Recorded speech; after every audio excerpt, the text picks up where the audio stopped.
Welcome friends to another 40k video. Today we draw on Angron the Red Angel by David Guymer and examine a plot the Grey Knights want to unleash against the recently returned Primarch. Do they succeed? Friends, let's find out. Hearing of Angron's return, the Grey Knights take two actions. They knock his ship Conqueror partially out of the warp so that they can get ahead of it, and they answer a distress call from a suitable planet to lure Angron in. The astropath there transmits in Angron's direction every bloody action being performed on that world, which is in Imperial Nihilus, and so crumbling under that pressure. And so it acts as a beacon. Once Angron and his legion arrive, the Grey Knight's plan, is to bind Angron's soul. One of them, Grokis, was there on Armageddon, where the Grey Knights banished him before. The Grey Knights' ceremony to bind him is stopped when a World Eater sent to halt their plan smashes into the device they're using. It's Shaka the Bloodless. He faces 12 Grey Knights. He attacks them, interrupting their binding ritual. The Bloodless killed 2. Whilst the Grey Knights fight, they try to contain the binding. Grokis felt the loss of those 2. More World Eaters fought up the stairs to reach the Grey Knights, and he knew they could not complete the binding in time. We learn here the Grey Knights have brought a Dread Knight as a backup plan and have extracted from Stovrath the Brazen Eighth, Angron's partial true name, which gave them some power. Now Grokis himself has been on this quest for 600 years, and he means to complete it, even if all of Imperial Nihilus has to be sacrificed to contain Angron. What he could now do was destroy Angron's physical link to the Materium, which he tries. The machine aiding the knights in the room exploded. The Bloodless feels that explosion.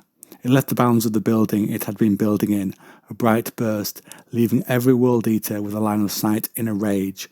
The next explosion destroyed the castle it was built in, and it reached into the planet's foundations. A World Eater, Kosalax, commanding his brothers, as Angron cannot, sees it from 200 miles away. It knocked ships from the sky, and a tsunami of ripped up ground came first, and only Angron stands up to it, though it did hurt him. Then the blast itself reaches the Primarch, roasting his flesh black, and the earth itself cracked and shook. The Grey Knights teleported away, using their ship's teleporting abilities, but gone to Angron's ship, the Conqueror.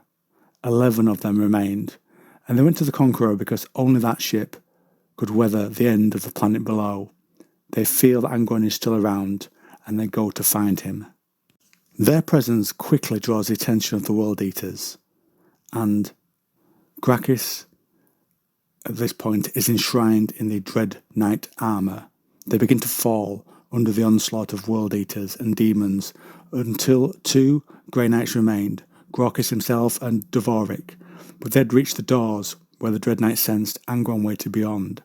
Dvorak fought on, buying time. Grokis entered to face his long-hunted foe. On the command deck were workstations that looked like butcher's tables, and Angron turns to face the Grey Knight. Angron snorted like a bull, and Grokis felt the same emotion in himself. He hated Angron, and was right to feel that way. He charges the World Eater's Primarch, the chassis of his exoskeleton channeling his might. But Angron threw him bodily through a terminal. Grokis managed to save himself some damage, using his mental might to thicken the air above him, and so he was able to land on the exoskeleton's feet.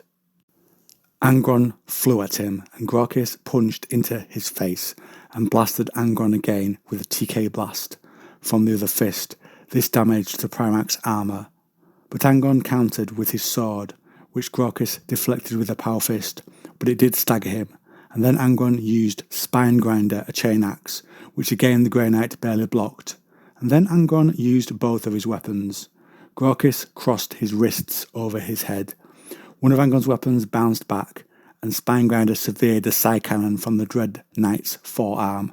Grokis slammed a Nemesis fist into the Demon Primarch's ribs. The Grey Knights think in this fight Angron is alone, without the support of his warriors like he'd had on Armageddon. They fought more, destroying the command deck as they did. Grokis notes that whenever the Primarch's weapons broke through his guard, it was like one of his fallen comrades' weapons turned it aside to save him. Like their spirits fought beside him in service to the Emperor, their oaths binding, they saved him a dozen times. The Dread Knight blew apart Angron's breastplate with its remaining side cannon, but the damage done to the exoskeleton caused its aim to slip, so half hit the Primarch, half the wall. Then Angron charged through the side cannon's torrent and smashed him to the ground, and Angron's boot landed on his chest, removing one of the knight's arms. Grokis had a moment to see his last brother, Defiance, seemingly fall, but not before he screamed the partial true name of the beast, and Angron threw back his head in pain, and his rage poured from him, wrecking the deck around him, ripping up plates and throwing them in a hurricane of rage. Grokis saw a corpse on the throne of the ship, still there, and it must have caused the next thing to happen. Bulkheads suddenly began to fall until the ship had no walls left, and atmosphere was lost, as was gravity, and the stars came into view, and Grokis was dragged out into the void, and he cleared the outer skin of the Conqueror. Defiance was not dead, and using his psychic abilities, Grokis reeled his brother in, and he saw Angron surge from the breach as he swept out on demonic wings.